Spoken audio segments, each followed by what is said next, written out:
శ్రోతలకు నా హృదయపూర్వక నమస్కారములు. మన శ్రోతలలో ఒక సోదరి ప్రశ్నను వేయటం జరిగింది. ఆ ప్రశ్న, జ్ఞాన దొంగలు ఉన్నారా? మనకు తెలియకుండా జ్ఞానం దొంగిలింపబడుతుందా? ఈ విషయాన్ని తెలియజేయగలరు. అయితే ఈ ప్రశ్న వీరు ఎందుకు వేశారు? ఈ విషయం తెలుసుకోవాలి. 1790వ శీర్షిక షట్చక్రములు, థర్డై, కుండలిని శక్తి, పతంజలి అష్టాంగ యోగ మార్గములు, బుద్ధ భగవానుడి అష్టాంగ మార్గములు, ఇలా సాధనల గురించి చర్చించుకోవడం జరిగింది, విశ్లేషించుకోవడం జరిగింది. అనేక రకాల సాధనలు ఎందుకున్నాయి, అసలు ఇవన్నీ ఇన్ని రకాలు వచ్చాయి ఏమిటి అని ఒక ఆయన అడిగితే వారి ప్రశ్నకి సమాధానముగా వీటన్నింటినీ విశ్లేషించుకోవడం జరిగింది. ఇంకా చాలా సాధనలు ఉన్నాయి. ఆ శీర్షిక విన్నప్పుడు ఈ సోదరికి ఈ డౌట్ వచ్చింది, జ్ఞాన దొంగలు ఉన్నారా? జ్ఞానాన్ని మనకు తెలియకుండా దొంగిలించబడుతుందంటే దొంగిలిస్తారా? దొంగిలించే అవకాశం ఉందని. అయితే అసలు ప్రపంచంలో దొంగిలించడానికి అవకాశం లేనిది జ్ఞానము. అంటే జ్ఞానం అనేది మన లోపల ఒకసారి మనకు ఏర్పడిపోయిన తర్వాత మన దగ్గర పోదు. కానీ జ్ఞాన దొంగలు ఉన్నారు. మన జ్ఞానాన్ని దొంగిలించలేరు, కానీ మన జ్ఞానాన్ని కాపీ కొడతారు, వారి జ్ఞానముగా చెప్పుకుంటారు. ఇప్పుడు ఎవరికి వారు మేమే దీనిని కనుగొన్నామని చెప్తున్న చాలా మంది ఎలా కనుగొన్నారు, ఎక్కడ కనుగొన్నారు మీరు పరిశీలించి చూడండి. దానికి ఆధారముగా వెనకాల ఎవరో ఒకళ్ళు ఉంటారు, దాన్ని అందించిన వాళ్ళు. ఏ పుస్తకం చదివో, వెనక గురువులను అనుసరించో, వెనక మహాత్ములను అనుసరించో. ఎందుకని అన్ని మతాలలో, అన్ని మార్గాలలో మానవ జాతి నడకలోనే మానవ జాతి ఎప్పటి నుంచి ఉందో అప్పటి నుంచి మానవ జాతికి జ్ఞానబోధ జరుగుతూనే ఉంది. ఆధ్యాత్మికతలో జ్ఞానం అన్నారు కాబట్టి ఆ జ్ఞానాన్ని పాతదాన్ని వింటూ, అంటే పాతదాన్ని అన్నప్పుడు వెనకటి కాలంలో మహాత్ములు అప్పటి దేశకాల పరిస్థితులలో అప్పటి ప్రజలకు బోధించినటువంటి విషయాలు నిక్షిప్తం చేయబడి అవన్నీ గ్రంథములుగా మనకు అందుతూ వస్తున్నాయి. వాటిని చదువుకొని ఎవరికి వాళ్ళు వ్యాఖ్యానములు రాస్తూ, ఇవి మేమే రాశాము, ఇవి మావే, మేమే కనుగొన్నాము అని చెబితే దొంగలు. కాదు, మేము పాత వాటి ఆధారముగా వీటిని మేము చూసి రచించాము, వాటి ఆధారముగా వీటిని విశ్లేషించాము, మాకు అర్థమైన రీతిలో, అంటే వాళ్ళు దొంగలు కాదు. ఎవరైనా సరే ఇది నేను కనుక్కున్నాను, ఇది నా వల్లనే జరిగింది అంటే మాత్రం దొంగలే. ఎందుకనంటే ఇది అనంత జ్ఞానం వెనక నుంచి వస్తుంది, ఇప్పటిది కాదు అసలు ఇది. కాకపోతే అప్పటి దేశకాల పరిస్థితులకు తగ్గట్టు చెప్పారు. ఇప్పుడు చాలా విషయాలు, అంటే హిందూ మతానికి సంబంధించిన అనేక విషయాలు సంస్కృతంలో ఉంటాయి, మూల గ్రంథాలన్నీ సంస్కృతంలో ఉంటాయి. అది అసలు ఎప్పటి భాషో, ఎప్పుడుదో, ఎన్ని వేల లక్షల సంవత్సరాల వెనకదో మనకు తెలియదు. ఊరికనే ఎవరికి తోచింది వాళ్ళు మాట్లాడచ్చు, అది వేరే విషయం. మానవ జాతి ఎప్పుడు పుట్టిందో కూడా చెప్పేయచ్చు, దానికే ఉంది, నోటుకొచ్చింది చెప్పడమే కదా, దానికి నిరూపణే ఉంది. కానీ విషయం అది కాదు. ఎప్పుడు కూడా సత్యమైనటువంటి విధానంలో తెలిసిన దాన్ని తెలిసినట్టు, తెలియని దానిని తెలియనట్టు మాట్లాడుకోవాలి. అది మనకు తెలియదు, కానీ చాలా వెనక నుంచే వస్తుంది. ఇప్పటికీ కూడా ఆ సంస్కృతములో ఉన్నటువంటి భాషని, సంస్కృత పదాలనే తెలుగు లిపిలో, పుస్తకములలో తెలుగు లిపిలో, అంటే భాష సంస్కృతం కానీ అక్షరములు తెలుగు లిపిలో రాసి దానికి అర్థము, అంటే మళ్ళీ తెలుగు లిపిలో వాడుక తెలుగులో అర్థం రాస్తారు. మన దగ్గర అయితే వేరే భాషలోళ్ళు సేమ్ వాళ్ళ భాషల్లో ఇలాగే రాసుకుంటారు. అయితే ఇవన్నీ అసలు ఆ సంస్కృత భాషలో ఎందుకు వచ్చినాయి? అలాగే ఇతర మతాలు, ఇప్పుడు ఇతర మతములు ఏమున్నాయో అవన్నీ ఇక్కడ పుట్టినవి కాదు, ఆయా ప్రాంతములలో ఇతర దేశములలో పుట్టినవి. ఎప్పుడో అక్కడ భాషలేంటో వాటిల్లో ఉంటాయి ఆ మతాలకు సంబంధించిన గ్రంథాలు. కాకపోతే కాలగమనంలో ఇప్పుడు ప్రపంచమంతా కూడా కలిసిపోయింది. అంటే వ్యాపారాలు చేసుకుంటున్నాం, విమాన సౌకర్యాలు వచ్చినాయి, రవాణా సౌకర్యాలు వచ్చినాయి, పెద్ద పెద్ద ఓడలు సముద్రాల మీదుగా ఇతర దేశాలకు వెళ్ళిపోతున్నాయి, సరుకులు తీసుకెళ్ళిపోతున్నాయి, మనుషులు తీసుకెళ్ళిపోతున్నాయి, విమానాలు మనుషులు తీసుకెళ్ళిపోతున్నాయి, విమానాలు సరుకులు తీసుకెళ్ళిపోతున్నాయి. ఇప్పుడు ప్రపంచం అంతా కలిసిపోయింది అని చెప్పొచ్చు. సుమారు ఒక 200 దేశాలు ఉన్నాయి అని అనుకుంటే 200 దేశాలకి ఎవరెక్కడి నుంచి అయినా వెళ్ళొచ్చు, కలిసిపోయి ఉన్నాయి. అందువలన అన్ని మతాల వారు అన్ని దేశాలలో అన్ని చోట్ల కలిసిమెలిసి ఉంటున్నారు. కానీ ఇప్పుడు భాషలు అనేకం ఉండటం వలన ఎవరికి వారు వాళ్ళ భాషలోకి వాటిని తర్జుమా చేసుకుంటున్నారు. కానీ జ్ఞానం అనాదిగా వస్తానే ఉంది. ఆయా ప్రాంతాలలో కలిసిపోనప్పుడు, ప్రపంచం ఇంకా కలవనప్పుడు, విడివిడిగా ఉన్నప్పుడు ఏర్పడినవి ఇవన్నీ. అలా ఒక్కొక్క ప్రాంతంలో ఒకటి ఉండవచ్చు. అసలు ఈ సంస్కృత భాష ఎప్పటిది అన్నదానికి ఆధారాలే లేవు, మనం నోటితో చెబితే సరికాదు. అయితే అందులో ఏం చెప్పబడింది, అదొక మతంగా ఏమన్నా క్రియేట్ చేయబడింది అంటే లేదు. అసలు ధర్మము అని చెప్పారు. ధర్మము అంటే ఏంటంటే సృష్టిలో జంతువులు, చెట్లు, మిగిలినవి ఏంటి, కొండలు, గుట్టలు, నదులు, సముద్రాలు, అవి జడ పదార్థాలు అన్నారు. చెట్లు ఏమి చేయలేవు, వాటి పని అక్కడ బతుకుది, కాయలో పువ్వులో. జంతువులకు జ్ఞాన సంపద లేదు, అసలు వాటి భాషా తీరు వేరు. మానవులకు అర్థమయ్యేది మానవులే, మానవ జీవితమే. అందుకని మనుషులందరూ ఎలా ప్రవర్తించాలి అనేటువంటి నియమావళిని మనుషులే పెట్టుకున్నారు. అది ధర్మము అంటే. మనందరం ఇలా ఉందాం, ఇలా కలిసిమెలిసి బతుకుదాం, మానవ జాతికి అభ్యుదయం కలిగేలా, ఎవరికి నష్టం లేకుండా అందరం హాయిగా సుఖంగా జీవించేలా ధర్మాలు ఏర్పరుచుకుందాం అని పెట్టారు. అందుకని ధర్మము అంటారు, మతం కాదు అది. మానవ జాతి మొదటిలో అలా ధర్మము. ధర్మం అంటే మానవుడు నడవవలసిన తీరు, అంటే జీవించవలసిన విధానము. ఆ ధర్మాలను ఎప్పటికప్పుడు మోడిఫై చేసుకుంటూ వచ్చారు దేశ కాల పరిస్థితులను బట్టి. అలా ఏర్పడింది.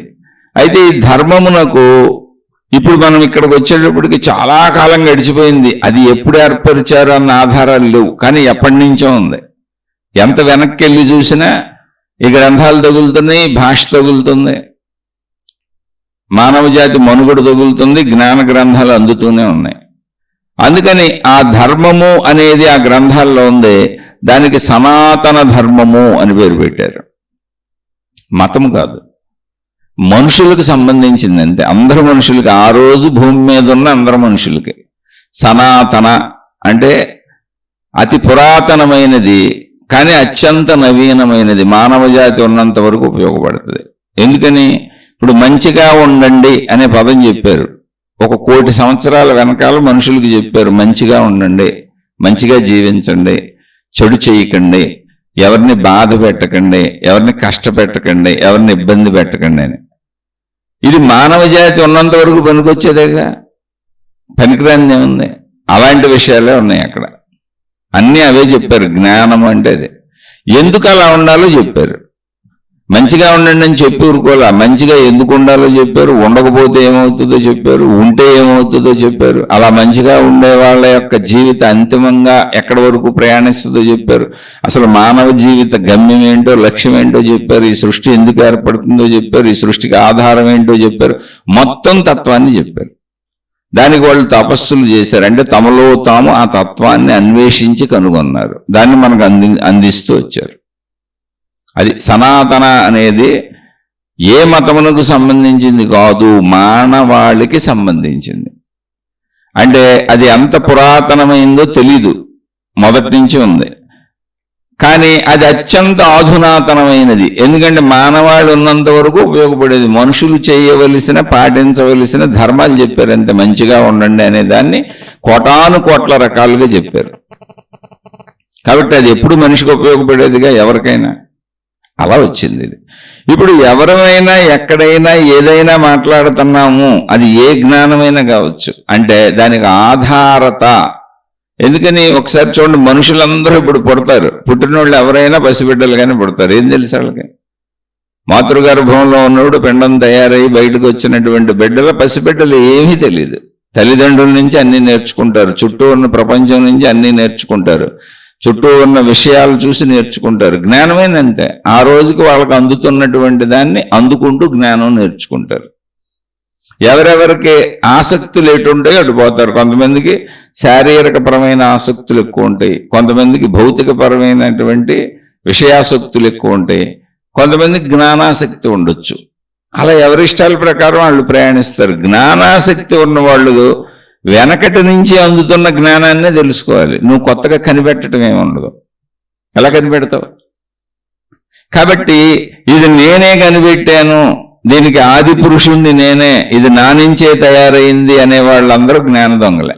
అంటే దీనికి మూల పురుషుణ్ణి నేనే, ఇప్పుడు నా నుంచే మొదలైందని నేను చెప్పాను అనుకోండి, నేను జ్ఞాన దొంగనే కాదు. ఇది వెనకటి నుంచి అందుతుంది, ఎందరో మహాత్ములు అందించారు. ఆ మహాత్ములను దేవుళ్ళు అన్నాం, దేవతలు అన్నాం, గురువులు అన్నాం, మహాత్ములు అన్నాం, అనేక పేర్లతో వాళ్ళనే పిలిచాం, కొలిచాం, ఆరాధించాం, అర్చించాం, వాళ్ళ జ్ఞానాన్ని అందుకుంటున్నాం.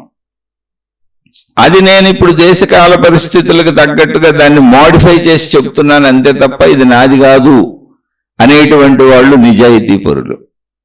కానీ ఒక వ్యక్తి అంతరంగంలో జ్ఞానాన్ని ఎవరు దొంగలించలేరు, కాపీ కొట్టగలరు అంతే. ఇప్పుడు భగవద్గీతలో ఒక 1000 మంది రాశారనుకుందాం, ఒక 10,000 మంది భగవద్గీతలకు వ్యాఖ్యానాలు రాశారనుకుందాం, ద్వాపరయోగం నుంచి ఇప్పుడు వరకు. వీళ్ళందరూ కూడా మూలం ఇది వ్యాస భగవానుడు మహాభారతంలో రచించినటువంటి మూల మహాభారతంలోంచి శ్రీకృష్ణ భగవానుడి నోటి నుంచి వెలువడినటువంటి అద్భుత అమృత వాక్కులను మేము మా భాషలోకి అనువదించుకుని మాకు తగ్గ వ్యాఖ్యానములు రాస్తున్నాము అన్నారనుకోండి, వాళ్ళంతా సత్పురుషులు, నిజాన్ని నిజంగా చెప్పారు. కాదండి ఈ సరికొత్త వ్యాఖ్యానం ఇప్పుడు నేనే మొదలుపెట్టాను, ఇప్పటి వరకు ఎవరు ఈ వ్యాఖ్యానం ఈ విధంగా చెప్పలేదు, ఇది నా తలలో మెరిసింది అన్నారనుకోండి, వాళ్ళు జ్ఞాన దొంగలు. ఎవరైనా సరే మనం పసిబిడ్డలుగా పుట్టాం. అసలు మనం నడవటం నేర్చుకున్నాం అనుకోండి, మనం ముందు చూసి నేర్చుకున్నాం అంతే. మనం తినటం, తాగటం, పడుకోవటం, లేవటం, కూర్చోవటం అన్నీ మనం ముందోళ్ళని చూసి నేర్చుకున్నాయి. ఏదైనా జీవితంలో ఆఖరికి పెళ్ళిళ్ళు, పేరంటాలు, చావులు అన్నింటికి ముందోళ్ళని చూసా. ఏం చేయాలి, అలా చేయాలి, ఆ ముందోళ్ళు ఏం చేస్తే చేసుకుంటూ పోయాం. జ్ఞానమైన అంతే. కాబట్టి జ్ఞానం ఇక్కడ ఎవడి సొంత సొత్తు కాదు. ఈ జ్ఞానము నా సొత్తు అని చెప్పేవాళ్ళు దొంగలు. లేదండి అది ముందు నుంచి వచ్చింది, దాని నుంచి గ్రహించుకుంటూ మేము సాధనలు చేసుకుంటున్నాం, దాని ఆధారంగా మేము రచిస్తున్నాం, బోధిస్తున్నాం, చెబుతున్నాం, మేము కూడా సాధనలు చేసుకుంటున్నాం అంటే మాత్రం వాళ్ళందరూ మంచోళ్ళే. ఎవరైనా దాన్ని తమ పరిమితికి దాన్ని తెచ్చేసుకొని ఇది నాదే, నేనే దీన్ని కనుగొన్నాను అంటే మాత్రం వాళ్ళు దొంగలు. జ్ఞాన దొంగతనం కుదురుతుంది అంటే ఒరిజినల్గా ఒక మనిషిలో ఉన్న జ్ఞానాన్ని దొంగిలించడం కుదరదు, కానీ కాపీ కొట్టడం కుదురుతుంది. ఒక దాన్ని జెరాక్స్లు తీస్తూ ఉంటారు చూడండి, ఒరిజినల్ని జెరాక్స్ తీస్తూ ఉంటారు. అలా జెరాక్స్ తీసి మాదే ఒరిజినల్ అని చెబుతూ ఉంటారు. అందుకని జ్ఞాన దొంగలు ఉన్నారో లేదో మీరు నిర్ణయించుకోవాలి. ఎలా అంటే ఎవరైనా ఇది నాదే, నా హక్కు అని హక్కుదారులుగా చెబుతూ దీనికి నేను కర్తని, కర్మని, క్రియని చెబుతున్నారంటే దేనికైనా సరే, దేనినైనా సృష్టించి ఇది నేనే సృష్టించాను అంటున్నారంటే ఖచ్చితంగా వాళ్ళు జ్ఞాన దొంగలు. సింపుల్ అంతే. వాళ్ళంతా జ్ఞాన దొంగలు. ఎందుకని ఎవరు ఏది చేసినా మనం కొంచెం మోడిఫై చేస్తామేమో తప్ప ముందు నుంచి అందిందేగా మనకి. అసలు పసిబిడ్డలుగా మనకేం తెలుసు? అసలు ఒక దేవుడు ఉన్నాడని నమ్మకం అనుకోండి, మన ముందోళ్ళు చెప్పారు. ఒక మతం ఉంది, ముందోళ్ళు చెప్పారు. ఆత్మజ్ఞానం ఉంది, ముందోళ్ళు చెప్పారు. ఏదైనా ముందోళ్ళు చెప్పారు. మనం పసిబిడ్డలుగా ఏమీ తెలియని స్థితిలో పుట్టాం.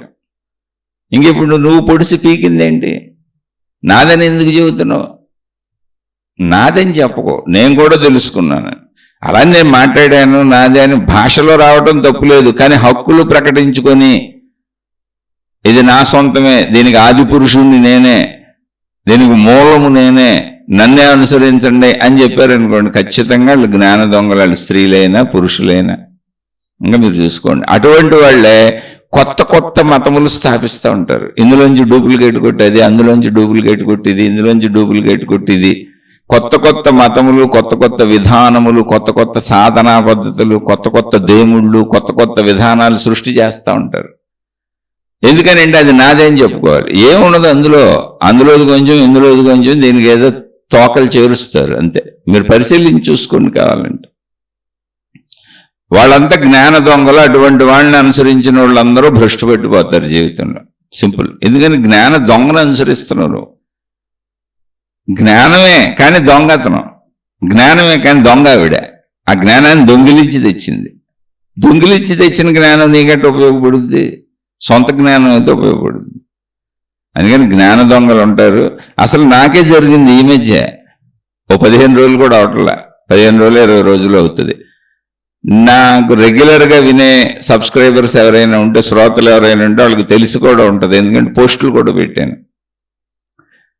ఎంతో కాలం నుంచి నాది వింటున్నాడు ఒక వ్యక్తి. నాకు కామెంట్లు కూడా పెడతాడు, బోల్డ్ సార్లు నేను రిప్లైలు కూడా పెట్టాను. రిప్లై ఉంది గాడ్ బ్లెస్ యూ అనో లేకపోతే మంచిగా ఉంటే తప్ప నేను ఎవరితో వ్యక్తిగత పరిచయం పెట్టుకొని, అసలు నాకు ఎవరు వ్యక్తిగతంగా తెలియదు, నేను కూడా ఎవరికి వ్యక్తిగతంగా తెలియదు. భవిష్యత్తులో కూడా ఇది ఇలాగే జరుగుతుంది. నేను మళ్ళీ ఒకటి గుర్తుపెట్టుకోండి, నేను ఎప్పటికీ ఎవరిని డబ్బులు అడగను. నా గొంతు మీకు ఎక్కడ వినపడినా, ఎందుకంటే డూప్లికేట్లు ఆల్రెడీ చేశారు కాబట్టి చెబుతున్నా, నేను ఎప్పుడు ఎవరిని డబ్బులు ఒకటి అడగను, వ్యక్తిగత పరిచయాలు పెట్టుకోను. నేను 2 ఛానల్స్ ఉన్నాయి నాకు. ఇప్పుడు మీరు వింటున్న ఛానల్ ఒకటి ఉంది, డివైన్ ప్లానెట్ అనే ఛానల్ ఒకటి నడుపుతున్నాను. అలాగే ఈ మధ్య రీసెంట్గా ఆధ్యాత్మిక చదువు అనే ఒక ఛానల్ పెట్టాను. కొంచెం చిన్నగా, అంటే శీర్షికలు పెద్దవి చెప్పకుండా చిన్న శీర్షికలు చెబుదామని ఆధ్యాత్మిక చదువు అనే ఒక ఛానల్ పెట్టాను. అయితే ఇవి నాతో నడుస్తున్నవి. ఎప్పటికీ నేను వ్యక్తిగత పరిచయాలు ఈ 2 ఛానల్స్ ద్వారా ఎవరితో పెట్టుకోను. ఎప్పటికీ నేను ఎవరిని డబ్బులు అడగను. నేను మిమ్మల్ని తెలుసుకోను, మీరు నన్ను తెలుసుకునే ప్రయత్నం అసలు చేయబాకండి. ఏముంది, మనుషుల్లో పెద్ద విశేషత ఏం లేదు. అలానే ఇలా చెబుతున్నాడు ఏదో గొప్పతనం అనుకోబాకండి. అసలు నా సొంత వాళ్ళందరినీ పోగొట్టుకున్నా నేను.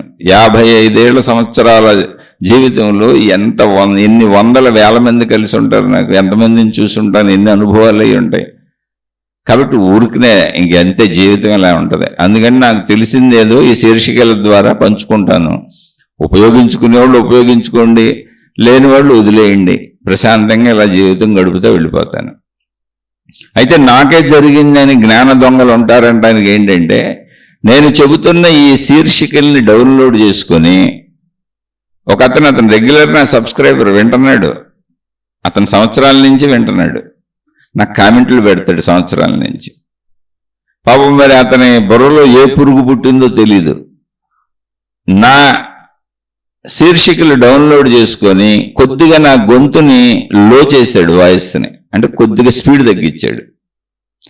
దానికి ఏదో వీడియో కలిపాడు. ఏమి లేదు వీడియో, ఏదో ఎక్కడో రోడ్ల మీద తీసాడు, ఆ పార్కులు గీర్కులు. తెలిసిన అతనే, ఇప్పుడు కూడా సబ్స్క్రైబర్ వింటాడు అతను. మరి ఎందుకు వాళ్ళ బుర్రల్లో ఇలాంటి చెడు పడుతుందో తెలియదు. ఆధ్యాత్మికతలో ఈజియెస్ట్ దొంగలకి. బయట దొంగలు దొరికిపోతారు, భౌతికంలో దొంగలు దొరికిపోతారు.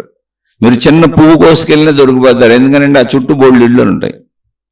ఆధ్యాత్మిక దొంగలను పట్టుకోలేవు, ఎందుకంటే ఇది జ్ఞాన సంబంధిత. నువ్వు జస్ట్ ఆ డ్రెస్ వేసుకొని నీకే తెలిసినట్టుగా నువ్వు అప్పచెప్పేసావు అనుకో, 4 మాటలు నమ్మేస్తారు. అసలు ఏమి మాట్లాడకుండా నువ్వు గెటప్ వేసి మౌనంలో కూర్చున్న మౌనస్వామిని నీ చుట్టూ తిరుగుతారు. ఏ మతంకి సంబంధించిన డ్రెస్ అయినా వేసుకో, నువ్వు ఊరికి అలా కూర్చో అంతే, ఆ వేషధారణ వేసుకో. ఆధ్యాత్మికతలో దొంగలను, జ్ఞాన దొంగలను పట్టుకోవడం చాలా కష్టం. ఆధ్యాత్మిక దొంగలను పట్టుకోవడం చాలా కష్టం. దైవీ మార్గాల్లో దొంగలను పట్టుకోవడం చాలా కష్టం, స్త్రీలైనా పురుషులైనా. భౌతికంలో దొంగలు ఊరికినే దొరికిపోతారు. అందుకని భౌతికంలో వ్యవస్థలు ఉన్నాయి పట్టుకోవడానికి. ఆధ్యాత్మికతలో వ్యవస్థలు లేవు చూడండి. భౌతికంలో పోలీస్ డిపార్ట్మెంట్ ఉంది, అనేక ఇంటెలిజెన్స్ డిపార్ట్మెంట్లు ఉన్నాయి. భౌతికంలో అసలు ప్రతి విషయానికి ఉంది. భౌతికంలో ఎన్ని రకాలు నడుస్తాయో ప్రపంచంలో అన్ని రకాల మీద నిఘా విభాగాలు ఉన్నాయి. అవన్నీ పట్టుకోవడానికి, మనుషులు చేసే తప్పులు పట్టుకోవడానికి. ఇప్పుడు ఆహార పదార్థాలు, వస్తువులు కల్తీ చేస్తున్నారు అనుకోండి, వాటిని పట్టుకోవడానికి డిపార్ట్మెంట్లు ఉన్నాయి. అలాగే హోటల్స్ నడుపుతున్నారు అనుకోండి, అవన్నీ సరిగ్గా నడుపుతున్నారా లేదా చెక్ చేయడానికి డిపార్ట్మెంట్లు ఉన్నాయి.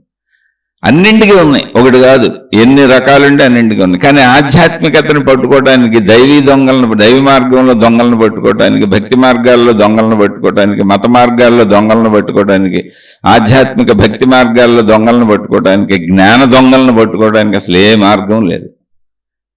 ఎందుకని అది అంతరంగానికి సంబంధించింది. ఇప్పుడు నేను చెప్పాక నాకు తెలిసిన అతనే నా సబ్స్క్రైబర్. తెలిసిన అతనంటే ముఖం తెలీదు, పేరు తెలుసు, అతను పెట్టిన ఛానల్ తెలుసు. సరే ఇంకా అది ఏముంది, రకరకాల వాళ్ళు ఉంటారు. ఈ జ్ఞానం నా సొంతము కాదు. అతను తెలివి తక్కువగా చేశాడు. నిజంగా చెబితే తెలివి తక్కువగా చేశాడు. అతను ఏం చేశాడంటే నా వీడియోలని, నేను చెబుతున్నటువంటి ఈ శీర్షికల్ని సేమ్ నా గొంతుతోనే డౌన్లోడ్ చేసేసుకొని అతను దానికి పేర్లు పెట్టుకొని మళ్ళీ ఇంచుమించు నేను పెట్టిన పేర్లే పెట్టి కొంచెం మార్చి దాన్ని లైట్గా గెటప్ మార్చి ఆయన ఛానల్ పేరు ఒకటి పెట్టుకున్నాడు. ఆయన కొత్త ఛానల్ పేరు పెట్టుకొని దానికి ఒక వీడియోని కలిపి ఆ రోడ్ల మీద పార్కుల్లో వీడియోలు తీశాడు. ఆ వీడియో దానికి పెట్టి నా గొంతుతోనే వదిలేసుకుంటున్నాడు ఆయన ఛానల్లో. ఇలా వేరే వాళ్ళే కూడా డూప్లికేట్ చేశాడు. నాయి ఒక 9-10 డూప్లికేట్ చేశాడు. అయితే నాకు తెలియదు అసలు ఆ విషయం. నాకు ఎలా తెలుస్తుంది? నేను ఇంట్లో కూర్చొని ఉంటాను, నేను జీవితకాలం మౌనంలో ఉన్నాను, బయట కూడా తిరగను. అయితే మన వాళ్ళు కొంతమంది వింటున్న శ్రోతలు, అయ్యా మీరు వేరే ఛానల్ పెట్టారా, అక్కడ మీ గొంతు వినపడుతుంది, అక్కడ మీ శీర్షికలు కనపడుతున్నాయి అని అంటే, నేను ఏమో ఎవరన్నా ఏదన్నా భ్రమపడ్డారేమో, నాలాంటి గొంతు ఉన్న వాళ్ళు ఉండుంటారు, బోర్డు సోషల్ మీడియాలో ఉంటాయి, కానీ పట్టించుకోలే. కొంతమంది సోదరులు ఈ ఫోటోలు తీసి ఆ శీర్షికలు కూడా నాకు పంపారు, ఇవ్వండి ఇవి అని. విన్నాను వాటిని. వింటే నాకు అది నేను చెప్పినయే. అయ్యా అసలు ఎక్కడెక్కడ శీర్షికలు కూడా నాకు తెలుసు ఇవన్నీ. అయితే అది నాకు బాగా తెలిసిన వాళ్ళు ఎవరో చేశారు ఆ పని. వాళ్ళు నాకు బాగా తెలిసిన వాళ్ళు. ఎందుకంటే వాళ్ళ దగ్గర ఈ శీర్షికలలో నేను చెప్పనే నా గత జీవితంలో నేను 2 సంవత్సరాలంటే, ఒక సంవత్సరం వరుసగా 365 రోజులు ఒక గురువు గారి దగ్గర ఒక సంస్థలో వాళ్ళు చెప్పమంటే అక్కడ 365 రోజులు రోజు ఈ ప్రవచనాలు చెప్పాను. అది ఒక సంవత్సరం ఒకసారి నడిచింది. అలాగే మళ్ళీ ఒక 5-6 ఏళ్ల గ్యాప్ తర్వాత ఇంకొక సంవత్సరం మళ్ళీ అడిగితే మళ్ళీ చెప్పాను, సంవత్సరం మొత్తం. అందులో ఉన్నదాన్ని కూడా ఒక శీర్షిక పెట్టారు. అంటే వాళ్ళు బాగా తెలిసిన వాళ్ళు ఎవరు. సరే ఎవరైతే ఉంది చేసుకొని ఉండు. కానీ అప్పుడు నేను గుర్తుపెట్టాను, అరే నా గొంతుతో ఎందుకు పెడుతున్నాడని శ్రోతలకు చెప్పాను. అంటే ఏం తెలియదు, ఇలాంటి మోసగాళ్ళు ఇప్పుడు మోసం చేసి, ఏ డబ్బులుగో మోసం చేసి, వ్యక్తిగత పరిచయాలు పెట్టుకొని ఎవరినో మోసం చేసి ఏ రకమైన మోసాలు చేస్తారో తెలియదుగా. అసలు మొదలే మోసంతో అయిందిగా, తర్వాత ఏం చేస్తారో తెలియదుగా అనే ఆ ఉద్దేశంతో వెంటనే మన వాళ్ళకు పోస్ట్ పెట్టాను, ఇలా పలానా ఛానల్ అంటే అవన్నీ నాకు పంపారు మన వాళ్ళు. నాకు తెలియదు అసలు, నాకు సరిగ్గా దాన్ని నిర్వహించడం కూడా, ఛానల్ నిర్వహించడం కూడా నాకు రాదు. కొద్దిగా ఇది చెప్పటం, రికార్డ్ చేయటం, అప్లోడ్ చేయటం వరకు నేర్చుకున్నాను, అంతే. విడిగా నాకు రావయ్యి. అదంతా మన వాళ్ళే మేము చూస్తామండి. అది యాక్షన్ కూడా మేము తీసుకుంటాం, అది ఎలా చేయాలో మేము చేస్తాం. అసలు మీరు కన్ఫర్మ్ చేయండి, అది మీ గొంతా కాదా, అవి శీర్షికలు మీవా కాదా అని అడిగారు. నావే అని చెప్పి వెంటనే పోస్టులు పెట్టాను. ఇలా పలానా ఛానల్ వారు ఇవన్నీ తీసుకొని ఇలా పెట్టుకుంటున్నారు. వాళ్ళు పెట్టుకున్నందుకు నాకు ఎటువంటి అభ్యంతరం లేదు, కానీ వాళ్ళు తదుపరి ఏ మోసాలైనా చేస్తే నేను ఇబ్బంది పడాల్సి వస్తుంది, గొంతు నాదే కాబట్టి. అందుకని చెప్పాను, ఒకటే గుర్తు, మోసం ఏం జరుగుద్ది, ఒకటి వ్యక్తిగత పరిచయాలు, తద్వారా ఏదైనా మోసాలు జరగచ్చు, శారీరక సంబంధాలను ఇంకోటో, లేదా ధన సంబంధమైన మోసాలు. ఈ 2 తప్ప ప్రపంచంలో మోసాలు ఉండవు. అందుకే చెబుతున్నా, నేను ఎప్పటికే ఎవరిని డబ్బులు అడగను. నా 2 ఛానల్స్ నడుస్తున్నాయి, ఆధ్యాత్మిక చదువు, డివైన్ ప్లానెట్. ఈ 2 ఛానల్స్ ద్వారా, 2వ ఛానల్ ఎందుకో కూడా చెప్పాను, చిన్నగా శీర్షికలు తక్కువ నిడివిలో పెట్టడానికి ఆధ్యాత్మిక చదువు అని ఒక ఛానల్ పెట్టాను. డివైన్ ప్లానెట్ మొదటి నుంచి నడుస్తుంది, అది అలా కొనసాగుతూ ఉంటుంది. ఈ 2 ఛానల్స్ ద్వారా నేను ఎప్పటికీ ఎవరిని డబ్బులు అడగను, ఎప్పటికీ ఎవరితో వ్యక్తిగత పరిచయాలు పెట్టుకోను. నా పేరు మీద ఎవరు ఏ ఊహలు మీకు క్రియేట్ చేయరు, అంటే నా తరపు నుంచి. ఇంకా ఎవరు చేసినా మీరు నమ్మకండి, అది మోసమే. అందుకని ఈ విషయం నా శ్రోతలందరికీ, అంటే ఇది నాది వింటున్న శ్రోతలందరికీ పోస్టులు పెట్టాను, ఆ ఛానల్ పెట్టాను. మనకు సోదరులు కొంతమంది మీరు చెబితే మేము దాని మీద యాక్షన్ తీసుకుంటామన్నారు. ఏదో చూడండి ఏం చేయొచ్చో నాకు తెలీదు, ఇవైతే నావే డూప్లికేట్ చేసి పెట్టారు అని కన్ఫర్మ్ చేసి చెప్పాను. జ్ఞాన దొంగలు ఉంటారంటే ఉన్నారుగా, స్వయంగా నా గొంతునే ఎత్తుకుపోయారు. ఇంకా కొంతమంది ఇంతకుముందు నాకు కొంతమంది కామెంట్స్ పెట్టారు, అయ్యా మీరు చెప్పినటువంటి విషయాలన్నీ కొంతమంది పుస్తకాలు చేసుకుంటున్నారు అని. ఆ ఎవరు చేస్తున్నారు, ఎవరు చేసుకుంటున్నారో వివరాలు చెప్పలేదు.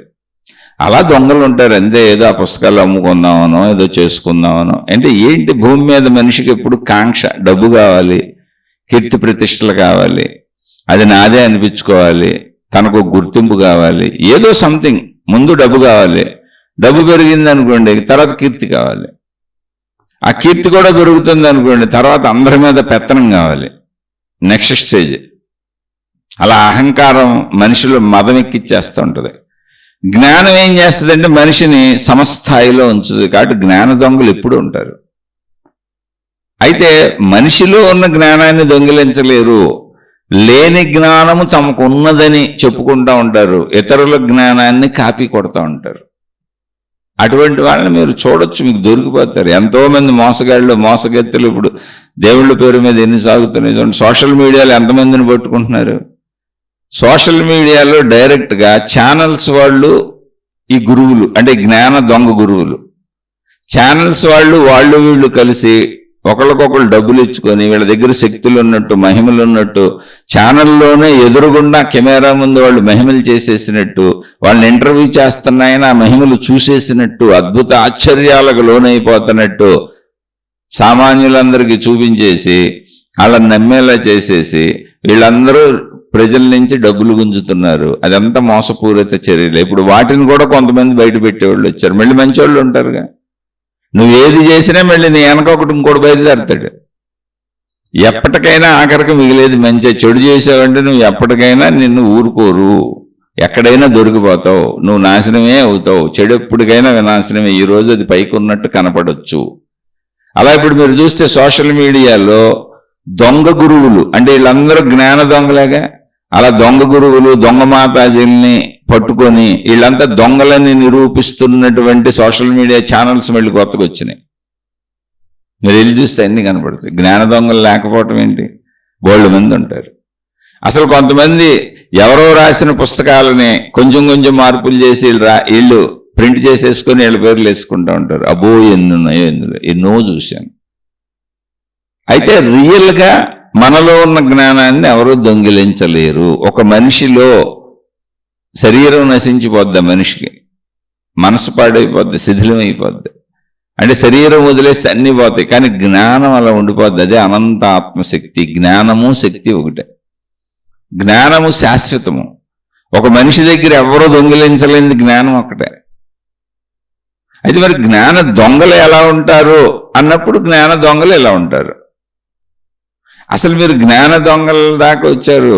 మన పురాణాల్లో వాటిల్లోకి వెళ్తే ఇప్పుడు శ్రీకృష్ణ భగవానుడు ఉన్న రోజుల్లోనే శ్రీకృష్ణ భగవానుడు లాగానే రూపం ధరించి, సేమ్ ఆయన ఎలా ఒక మురళి పట్టుకుంటారో, ఒక నెమలి పింఛం పెట్టుకుంటారో, అలా కృష్ణుడు రూపం ఎలా ఉంటుందో అలాంటి రూపమే పెట్టుకొని గెటప్ వేసుకొని పౌండ్రక కృష్ణుడు అని ఒకడు ఉండేవాడు. నేనే అసలైన కృష్ణుడు అని చెప్పుకునేవాడంట. ఎక్కడో చదివాను. ఇంకేం చేయాలి చెప్పండి. డూప్లికేట్లు ఎప్పుడూ ఉంటారుగా, డూప్లికేట్లు ఎప్పుడూ ఉంటారు. మేమే దైవావతారులు అని ఎంతో మంది వచ్చారు. ఇప్పుడు జ్ఞాన దొంగలు అందరూ జైళ్ళల్లో బోల్డ్ మంది ఉన్నారు, బోల్డ్ మందిని పట్టుకుంటున్నారు. తమకు రాని అన్ని తమవే అని డూప్లికేట్ కొట్టేసి, కాపీ కొట్టేసి, అక్కడ పేర్లు మార్చేసి వీళ్ళ పేర్లు పెట్టుకొని ఇలా జ్ఞాన దొంగలు ఉంటారు. కానీ మనిషిలో ఉన్న నిజమైన జ్ఞానాన్ని అయితే ఎవరు దొంగిలించలేరు. లేని జ్ఞానాన్ని ఉన్నదని చెప్పుకుంటూ భ్రమింపజేస్తూ ప్రజల్ని, ఇతరుల జ్ఞానాన్ని తమదిగా చెప్పుకుంటూ దాన్ని చిలకలు వల్లివేసినట్టు వల్లివేస్తూ ప్రజలను కొంతవరకు మభ్యపెడదాం, భ్రమకు లోను చేద్దాం, మోసం చేద్దాం అని ప్రయత్నిస్తారు. కానీ అది ఎల్లకాలం జరగదు జరగదు జరగదు. అలా ఎప్పుడూ ఉంటుంది. ఈ ప్రపంచంలో ఇది ఎప్పటికీ సాగుతూనే ఉంటుంది. కాబట్టి జ్ఞాన దొంగలు ఉంటారా ఉండరా అని సందేహం మీకు అక్కర్లేదు. జ్ఞాన దొంగలు చాలా ఎక్కువ మంది ఉంటారు. ఎందుకంటే ఆధ్యాత్మికతలో దొంగలను పట్టుకోవడానికి లేదు. జ్ఞాన దొంగలు ఎవరో తెలియదు అసలు. ఆధ్యాత్మికం, భక్తి, మతం, దైవం ఈ మార్గాలలో దొంగలు పట్టుబడరు. రియల్గా ఏదన్నా తప్పులు చేసి దొరికిపోతే తప్ప. ఇప్పుడు సభలు పెట్టి మహిమలు ప్రకటిస్తున్నారు, వాళ్ళనే కూర్చోబెడతారు. ఒక పెద్ద ట్రూపు తయారవుతుంది, మోసగాళ్ళ ట్రూపు. వాళ్ళందరినీ తీసుకొస్తారు. వీళ్ళు మహిమలు చేస్తారంటే వాళ్ళు పడిపోతారు, విష్ అంటే వాళ్ళు పడిపోతుంటారు. ఒకళ్ళిద్దరు కాదు, 100 మంది పడిపోతుంటారు సభావేదిక ముందును. రకరకాల భాషలతో మాట్లాడుతూ ఉంటారు, వ్యాధులు తగ్గించేస్తూ ఉంటారు, బాధలు తగ్గించేస్తూ ఉంటారు. నిజంగా మీరు సోషల్ మీడియాలోకి వెళ్ళండి, ఎన్ని చిత్ర విచిత్రాలు ఉన్నాయో చూడండి. అసలు వీళ్ళందరూ జ్ఞాన దొంగలు కాదండి, మహిమలు, మాయలు, అద్భుతాలు ఇవి చెప్పేవాళ్ళందరూ నా దృష్టిలో జ్ఞాన దొంగలు. మీ దృష్టిలో మంచోళ్ళు అయి ఉండొచ్చు, అందరూ జ్ఞాన దొంగలే. ఎందుకని ప్రపంచంలో నిజంగా మహిమలు, మాయలు, అద్భుతాలు ఉంటే ప్రపంచంలో అసలు ఇన్ని కష్టాలు ఉంటాయా, ఇన్ని బాధలు ఉంటాయా, ఇన్ని కన్నీళ్లు ఉంటాయా? ప్రపంచంలో మనుషులందరూ ఎంత దుఃఖాలకు లోనవుతున్నారు, ఎంత పేదరికం ఉంటుందా? ఇంత కఠినమైనటువంటి బాధలతో జీవితాలు గడుపుతారా? మీరు చూడండి, హాస్పిటల్స్ అన్నీ నిండిపోయి ఉంటాయి.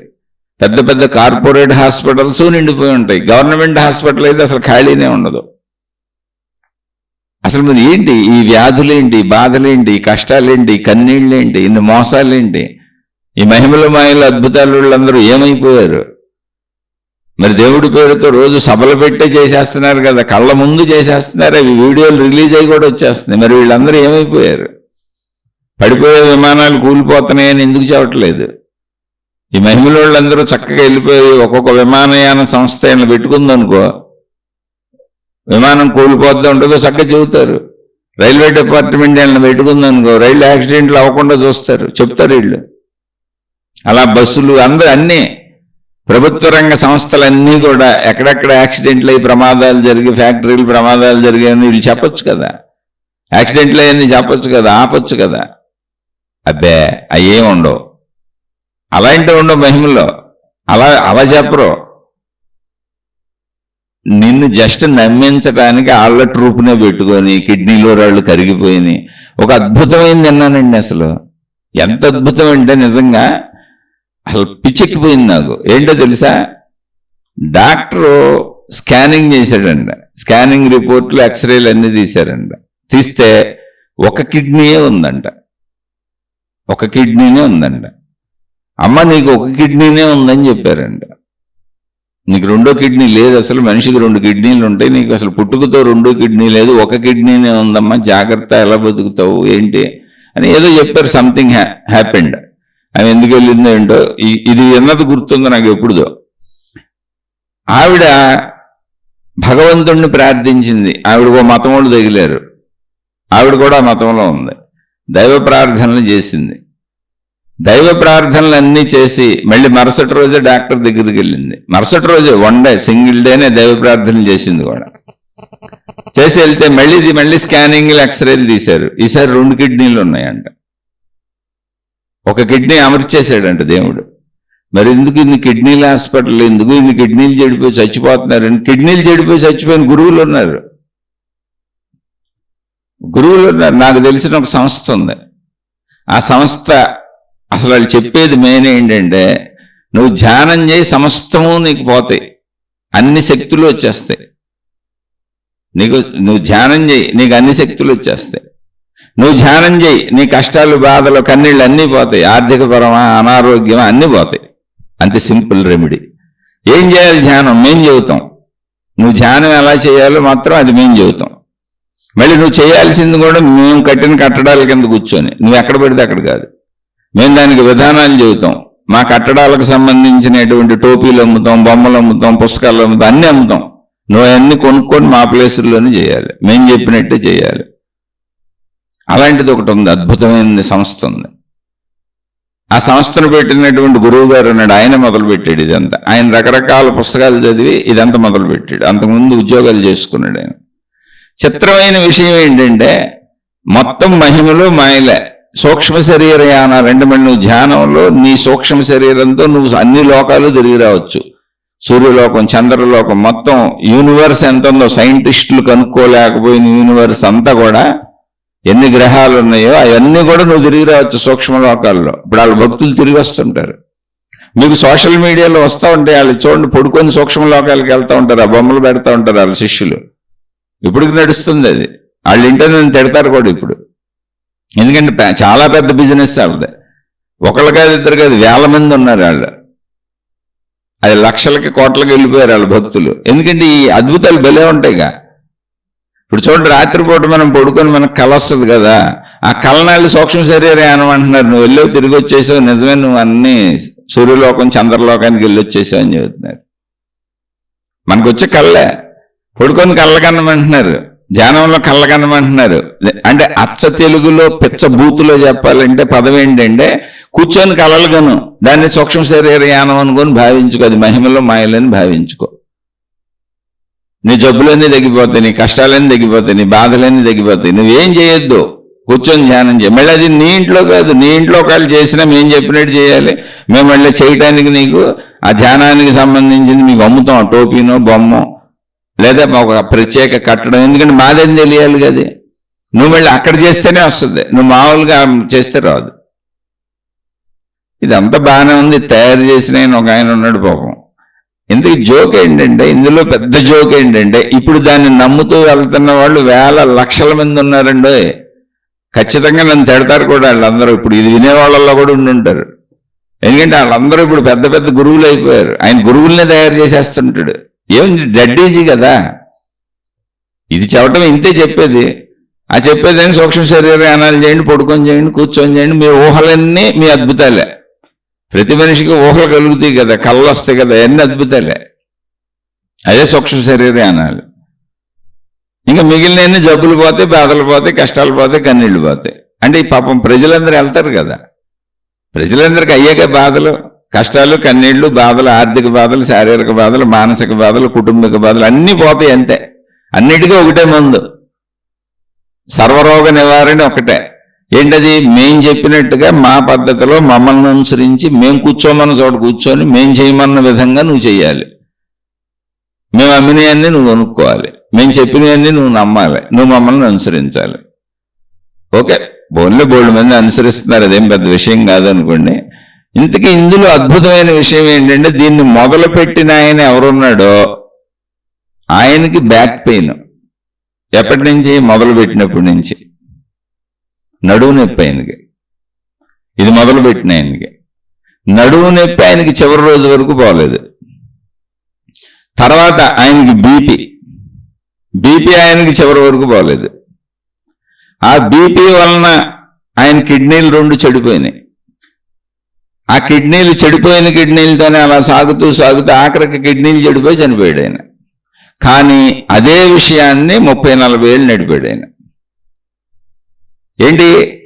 ఒక పక్క నడువు నొప్పి తగ్గట్లేదు, బీపీ నడుస్తూనే ఉంది, బీపీ నడుస్తూ పెరుగుతూ ముదురుతూ కిడ్నీలు చెడిపోయినాయి, అన్ని అనారోగ్యాలు తన శరీరంలోనే ఉన్నాయి. కానీ మొత్తం అనారోగ్యాలు పోతాయి, అద్భుతాలు పోతాయి, మహిమలు. ఆయన ఒక పెద్ద గురువు అయిపోయాడు. ఆ గురువు కింద వేల మంది శిష్యులు ఉన్నారు.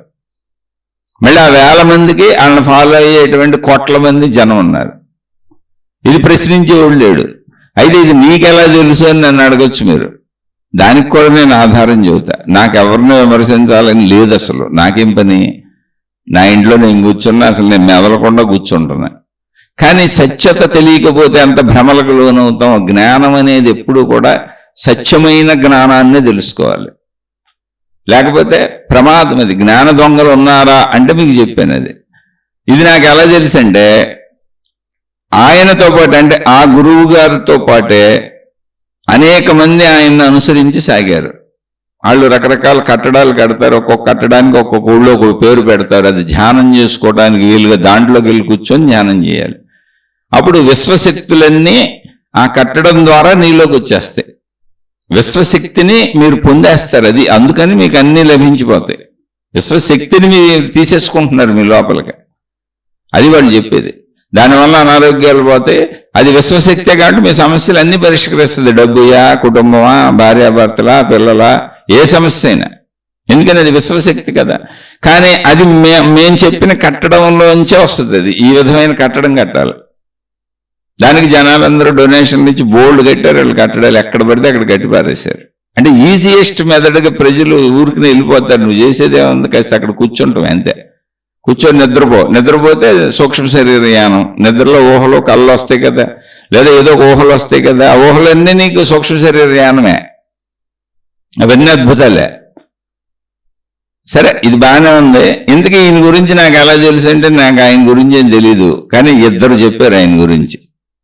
ఒక ఆయనతోనే కలిసి ప్రయాణించినటువంటి ఒక డాక్టర్, ఆయన్ని నమ్మి ఆయనతోనే కలిసి ప్రయాణించాడు.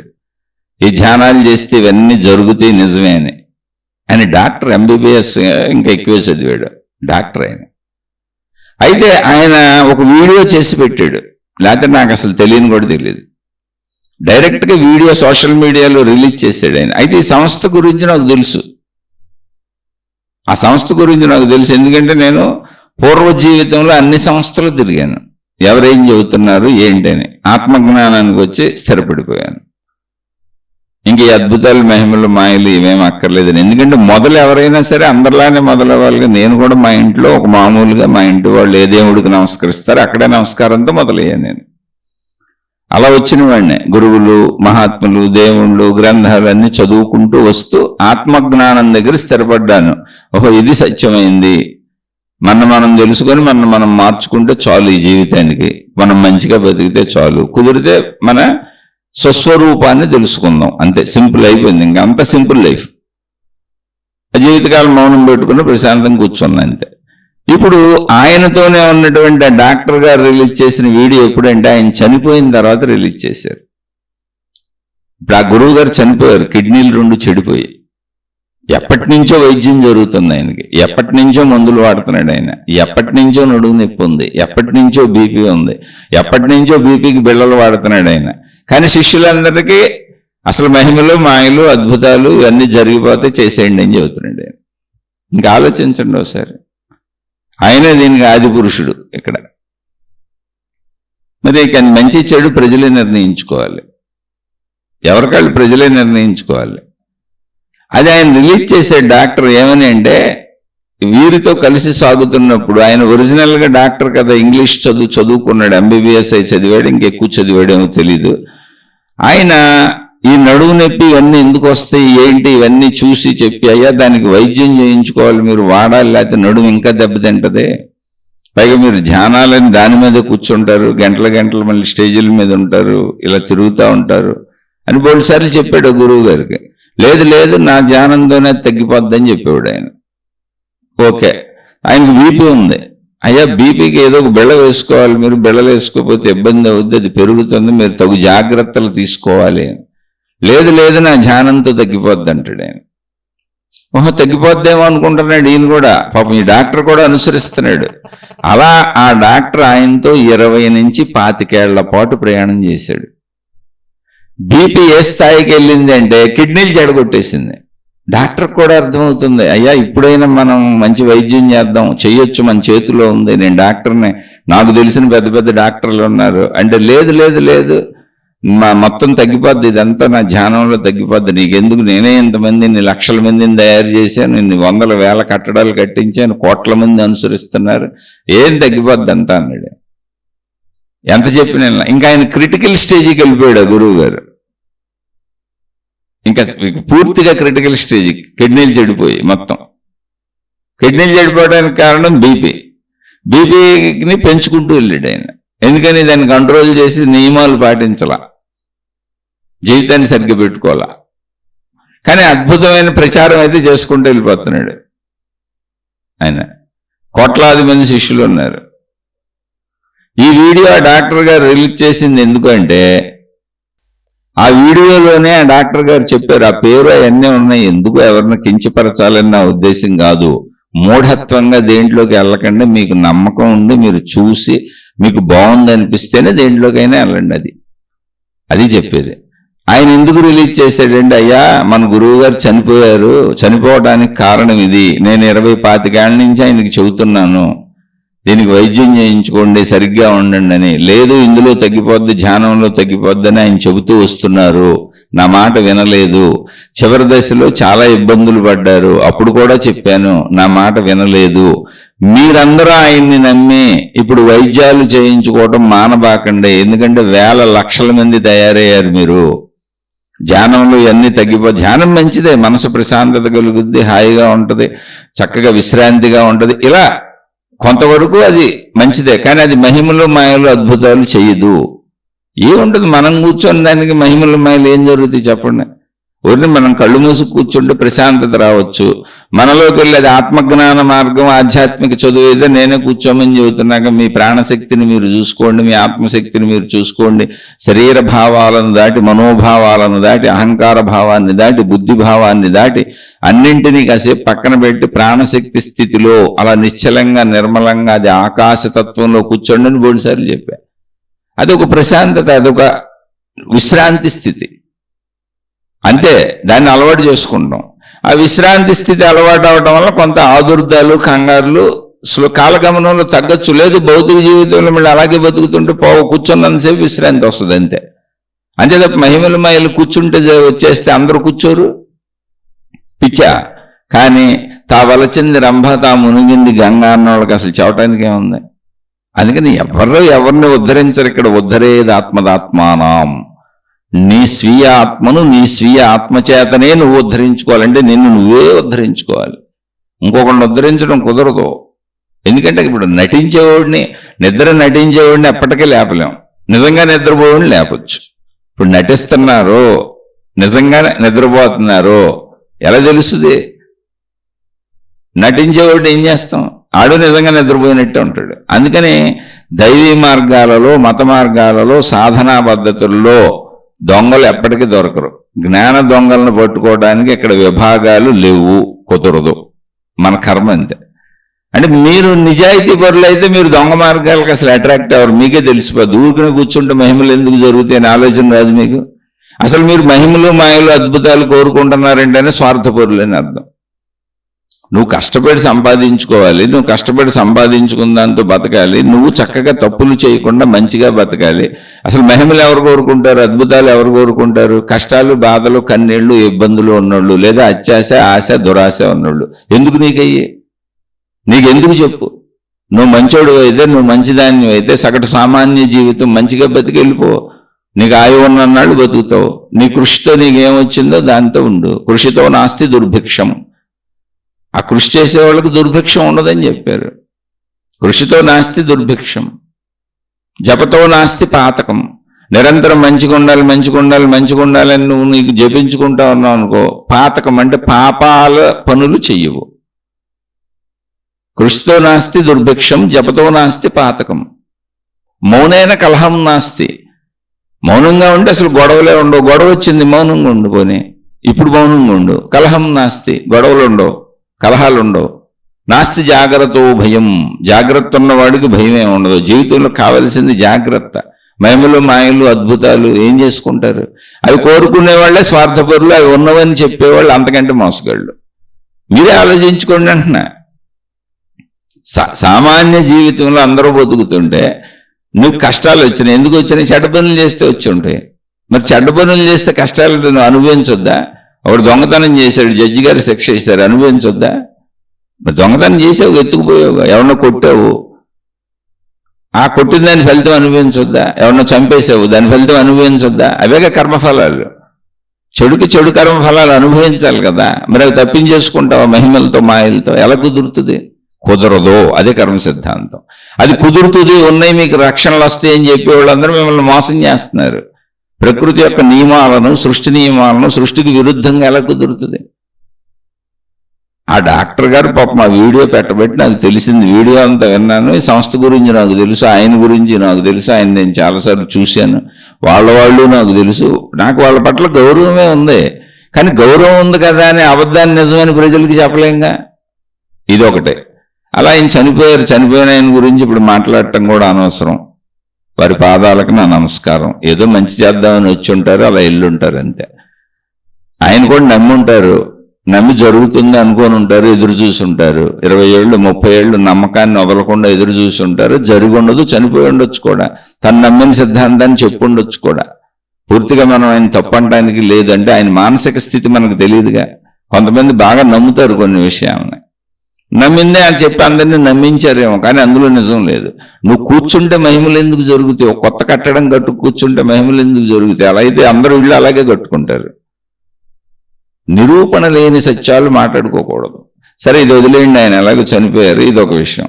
ఆయన గురించి రెండో విషయం ఏంటంటే, ఆయన సభలు పెట్టి, ఆయన బ్రతుకున్నప్పుడు ఆయన సభలు పెట్టి నిరంతరం ఏదో ఒక ప్రోగ్రాంలు కార్యక్రమాలు చేస్తూనే ఉంటారు. ఇప్పుడు ఈ మత ప్రచారకులు, మార్గ ప్రచారకులు, సాధనా విధానాల ప్రచారకుల పేరు మీద ఉన్న వాళ్ళు అందరూ చూడండి, రోజు ఏదో ఒకటి చేయాల్సిందే. వృత్తి వ్యాపార ఉద్యోగాలు రోజు ఎలా చేస్తామో, ఈ ప్రొడక్ట్స్ అమ్ముకునే వాళ్ళు రోజు పబ్లిసిటీలు ఎలా ఇస్తారో, ఈ సినిమాలు నిర్మించే వాళ్ళు రోజు సినిమా పబ్లిసిటీలు ఎలా ఇచ్చుకుంటారో, ఎందుకని అవన్నీ చూడమని.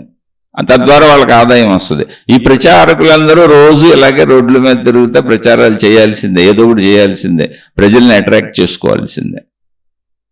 అలా ఆయన కూడా సభలు పెట్టేవారు, కార్యక్రమాలు పెట్టేవారు. వాటికి వివిధ రకాల గురువుల్ని పిలుస్తూ ఉండేవాళ్ళు ఆ స్టేజ్ మీదకి. అలా ఆయన ఒకసారి ఒక ప్రఖ్యాత ఆంధ్రప్రదేశ్లోని ఒక ప్రఖ్యాత తెలుగు రచయితను పిలిచారు. ఆయనతో పాటు ఇంకా చాలా మంది ఉన్నారు, అలా ప్రముఖుల్ని పిలుస్తూ ఉంటారు. ఆయన వచ్చాడు, ప్రఖ్యాత రచయిత కూడా స్టేజ్ మీదే ఉన్నాడు. ఆ ప్రఖ్యాత రచయిత స్వయంగా సోషల్ మీడియాలో చెప్పింది విని చెబుతున్నా, ఇందులో నా సొంత పైత్యం ఏమీ లేదు, నాకు అసలు ఎవరన్నా విరోధం లేదు, అందరూ బాగుండాలి, అందరూ హాయిగా ఉండాలి, కాకపోతే అందరూ సన్మార్గంలో వెళ్ళాలి, మోసపోకూడదు. ఎందుకంటే మన జీవితమే చాలా చిన్నదే, అందులో మనకున్న కష్టాలు ఎక్కువ. నిరంతరం ఈ శరీరాన్ని రక్షించుకోవడానికి వృత్తి వ్యాపార ఉద్యోగాలు చేసుకొని మళ్ళీ ఏదో బతుకు గడిపి మళ్ళీ కుటుంబ జీవితం చూసుకొని భార్య పిల్లలు ఇవన్నీ చూసుకున్నాక కొంత సమయం మిగిలితే ఆ కొంత సమయంలో జ్ఞానాన్ని విని మళ్ళీ దాన్ని సాధన చేసుకొని నన్ను నేను మంచోడిగా, నన్ను నేను మంచిదానిగా, నాలో దుర్గుణాలు పోగొట్టుకోవడానికి ఆ కొద్ది సమయాన్ని ఉపయోగించుకోవాలి. ఆ కొద్ది సమయాన్ని కూడా మోసపూరితం చేసేసి, కలుషితం చేసేసి, నన్ను అందులో నడవకుండా చేసేసి దొంగలు దొరికారు అనుకో, నా బ్రతుకు, నా కర్మ కాలిపోద్ది. అందుకని నిజాయితీగా వెళ్ళాలి. అందుకని మంచోళ్ళని ఎన్నుకోవాలి. మంచోళ్ళు ఒకటే గుర్తు, మహిమలో మాయలు అద్భుతాలు చెప్పరో ఉండవు. మంచిలో ఎందుకుంటే చెప్పండి.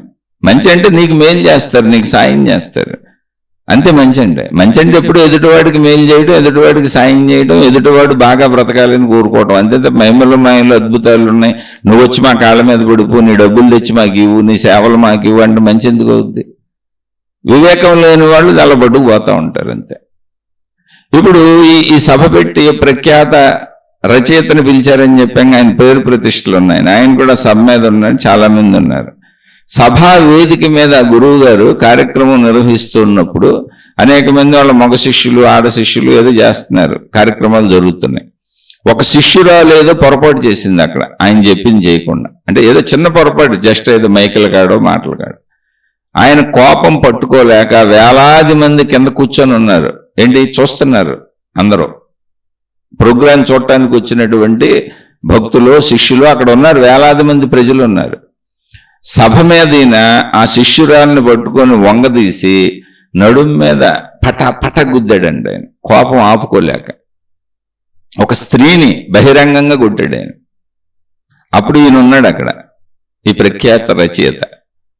ఆయన తర్వాత ఇంటర్వ్యూలో చెప్పారు, ఏమంటే ఆధ్యాత్మికం అంటారు, గురువులు అంటారు, మహాత్ములు అంటారు, ఆయన కోపాన్ని అదుపు చేసుకోలేకపోయాడు. నేను సామాన్య రచయితనే, నేను మామూలు మనిషినే నేను చెప్పుకుంటా, నేను రచయితనే, కానీ నాకు అసలు నేను కోపాన్ని జయించాను, నాకు కోపం రాదు, నేను ఎప్పుడు చిరునవ్వుతూ ఉంటాను. ఎందుకంటే నేను రచయితనై ఉండి ఇన్ని విషయాలు ప్రజలకు నేను చెప్తున్నాను అంటే ముందు నాకు అది రావాలి కదా అని నేనే ఆచరించుకున్నాను, నేను చిరునవ్వుతూ ఉంటాను, దేన్ని సీరియస్గా తీసుకొని అని చెప్పాడు.